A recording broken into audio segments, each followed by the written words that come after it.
दोस्तों, इच्छाधारी नाग नागिन की कहानियों में नागमणि बहुत महत्वपूर्ण है। ये नागों के पास कैसे आती है, इसे कई तरीकों से समझा जा सकता है। सबसे पहले नागमणि समुद्र मंथन के दौरान मिली थी, जब देवताओं और असुरों ने मिलकर समुद्र से कई अमूल्य रत्न निकाले। इच्छाधारी नाग नागिन, जो नागराज के वंशज होते हैं, जन्म के समय ही नागमणि या उसकी शक्तियों को प्राप्त कर लेते हैं।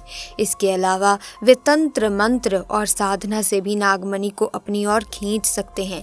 कई बार प्रेम और भक्ति के जरिए भी उन्हें नागमणि मिलती है।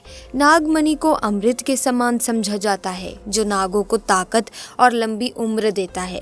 इसीलिए इच्छाधारी नाग नागिन इसे अपनी सुरक्षा के लिए बहुत महत्वपूर्ण मानते हैं। इच्छाधारी नागिन की कहानियां अक्सर रहस्यमयी और रोमांचक होती हैं। इसी तरह की महत्वपूर्ण और ज्ञानवर्धक जानकारी प्राप्त करने के लिए हमारे चैनल समृद्धि को सब्सक्राइब करें और बेल आइकन को प्रेस करें, ताकि नई वीडियोस की अपडेट आपको सबसे पहले मिल सके। आज हम एक ऐसी ही कहानी के बारे में बात करेंगे, जब इच्छाधारी नागिन ने एक बच्चे को जन्म दिया तो उसकी कहानी में एक बड़ा मोड़ आया। एक व्यक्ति की गलती ने नागिन के साथ ऐसा कुछ किया कि जिससे पूरे गांव में हलचल मच गई। लोग इस घटना को सुनकर हैरान रह गए। अब इस कहानी को आगे बढ़ाते हैं, लेकिन उससे पहले कमेंट्स में हर हर महादेव ज़रूर लिखें। दोस्तों, ये चमत्कारी घटना है राजस्थान के एक छोटे से गाँव कंकरिया गांव की। दरअसल ये घटना घटित हुई कंकरिया गांव के मुखिया और वहां के सबसे धनी इंसान सुशांत जी के साथ। सुशांत करीब आज से 5 साल पहले एक साधारण एवं गरीब व्यक्ति का जीवन व्यतीत करते आ रहे थे। वो अक्सर जंगल में अपनी बकरियां चराने जाया करते थे। एक दिन बकरी चराते चराते वो जंगल के थोड़ा और अंदर निकल गए। उसी जंगल में एक इच्छाधारी नागिन अपने नाग के साथ एक विशाल पेड़ के पास रहा करती थी। वो नागिन गर्भवती थी। शाम का वक्त था और सुशांत जब उस पेड़ के पास से गुजरा तो उसे वहां एक तेज चमकती चीज दिखाई दी, परंतु साथ ही वो दोनों नाग नागिन भी वहीं थे। उन्हें देख वो थोड़ा सा डर गया और तुरंत ही वहां से जल्दी से घर की ओर भागा। सुशांत इतना घबराया हुआ था कि उस समय तो उसने पीछे मुड़कर तक नहीं देखा, परंतु उस रात उसके ध्यान में वो चीज जो चमक रही थी वो बार बार आ रही थी। वो इतना तो समझ गया था कि वो हो ना हो बहुत ही मूल्यवान चीज़ थी, और अगर वो मुझे मिल गई तो मैं भी धनवान हो जाऊंगा। परंतु सबसे बड़ी मुसीबत थी वो दोनों नाग नागिन। अगले दिन वो वापस से जंगल उसी पेड़ वाले स्थान पर गया और कुछ दूर खड़े रहकर छिपकर उस पेड़ के पास रह रहे नाग नागिन को देखने लगा। कुछ देर देखने के बाद उसने ध्यान दिया कि नागिन तो गर्भवती है। वो उस रात घर आकर सोचने लगा कि ये अच्छा मौका होगा जब नागिन अपने बच्चे को जन्म देगी, तभी वो नागमणि चोरी कर लेगा, क्योंकि उस समय नागिन कमज़ोर होगी। बस नाग को मारना होगा। दोस्तों, कहते हैं कि अगर किसी नाग के मुंह की तरफ गोबर मार दिया जाए तो वो अपना होश खो बैठता है। अब सुशांत हर रोज़ गोबर लेकर उस विशाल पेड़ के पास छुपकर सही मौके का इंतज़ार करने लगा। एक दिन दोस्तों, वो मौका भी आ ही गया जब नागिन अपने बच्चे को जन्म देने वाली थी। तभी चुपके से सुशांत ने नाग के मुंह पर तेजी से गोबर मारा और फिर एक बड़े पत्थर से नाग को मार डाला। फिर उसने नागिन और उसके बच्चे को भी मार डाला और उस मणि को उठाकर जल्दी से घर की तरफ निकल पड़ा। परंतु उधर नागिन किसी तरह बच गई थी और बस बेहोश पड़ी थी। जब नागिन को होश आया और उसने अपने बच्चे और पति को मरा देखा तो उसके दुख दर्द का ठिकाना नहीं रहा। वो उस समय गुस्से से पागल हुए जा रही थी और उसने सुशांत से बदला लेने की ठानी। परंतु मणि चली जाने के कारण वो अपनी शक्तियों का प्रयोग नहीं कर सकती थी, परंतु अभी भी वो अपना रूप तो बदल ही सकती थी। इधर सुशांत को जैसे ही मणि मिली, उसका पूरा जीवन ही परिवर्तित हो गया। उसकी फसल इस बार काफ़ी अच्छी हुई और काफ़ी महंगे भाव में भी बिकी। उसकी तो जैसे मानो लॉटरी लग गई हो, क्योंकि जो भी वो धंधा कर रहा था उसे हर जगह से लाभ मिल रहा था। और सुशांत को पता था कि ये सब उस चमत्कारी नागमणि का ही कमाल है।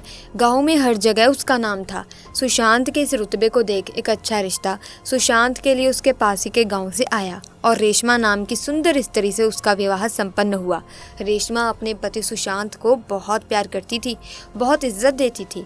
दोनों एक दूसरे का कदम कदम पर साथ निभाते थे। उनकी जोड़ी गांव में मिसाल बन चुकी थी। उधर नागिन भी एक पुरुष का रूप धारण कर नरेश नाम से सुशांत के यहाँ उसका मुंशी बन गया और सुशांत का विश्वास जीतने लगा।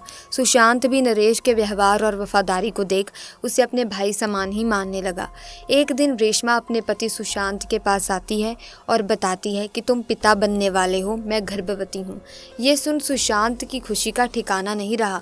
उस दिन वो खुद अपने मुंशी नरेश के पास गया और बोला कि देखो नरेश, मेरा कोई भाई नहीं है, परंतु जब से तुम्हारा साथ मिला है तुम मेरे सगे भाई से भी कहीं अधिक बन चुके हो।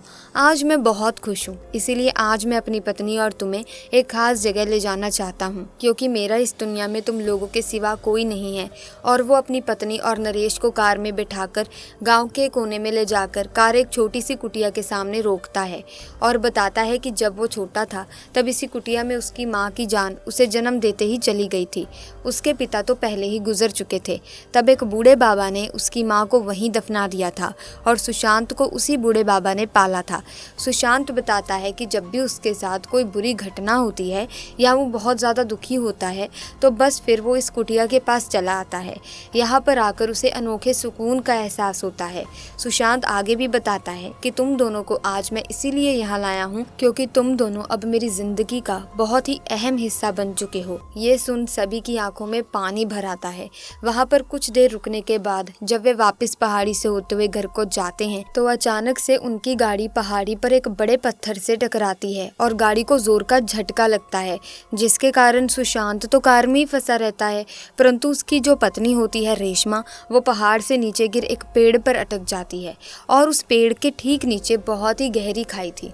दोस्तों, वो रात भी कार्तिक पूर्णिमा की ही थी। नरेश जो था वो अपनी शक्तियां पाकर पुनः नागिन रूप धारण कर लेता है। सुशांत नरेश को देखकर चौंक जाता है क्योंकि नरेश अब नागिन में पुनः बदल गया था। वो नागिन सुशांत को बताती है कि कैसे ठीक इसी तरह वो भी स्थिति में फंसी थी जब सुशांत ने उसका पूरा घर संसार ही लूट लिया था, उसके पति और बच्चे को मारकर। इसीलिए आज मेरे पास बदला लेने का अच्छा मौका है। सुशांत घायल गाड़ी में फंसा हुआ था और रो रोकर नागिन को बोलता है कि भले मेरी जान ले लो, परंतु मेरी पत्नी गर्भवती है, उसे छोड़ दो। तभी उस नागिन को अपनी वही स्थिति याद आती है कि क्या होता है जब कोई अपना छिन जाता है। ये जिंदगी का सबसे बड़ा दुख होता है। नागिन ने सुशांत का उसकी पत्नी के प्रति सच्चा प्यार देख उसे माफ कर दिया और रेशमा को उस पेड़ से निकाल बचा लिया। दोनों को हॉस्पिटल छोड़ वो खुद वापस जंगल में उसी विशाल पेड़ के पास चली गई। जब सुशांत हॉस्पिटल से स्वस्थ होकर अपनी पत्नी के साथ घर वापस लौटा तो उसे अपनी गलती का एहसास हुआ। उसने जाना कि उसने कितनी बड़ी गलती की है। वो नागमणि को लेकर उसी विशाल पेड़ के पास गया और उस पेड़ के पास उस नागमणि को रख फूट फूट कर रोने लगा और शाम को वापस घर भी आ गया। कभी कभी इंसान दोस्तों लालच में इतनी बड़ी गलती कर बैठता है कि फिर उस गलती को कभी भी ठीक किया ही नहीं जा सकता, बस अंत में पछतावा ही रह जाता है। ये घटना आपको कैसी लगी कमेंट्स में ज़रूर बताना। साथ ही वीडियो को लाइक करें, शेयर करें, चैनल को सब्सक्राइब करें। धन्यवाद।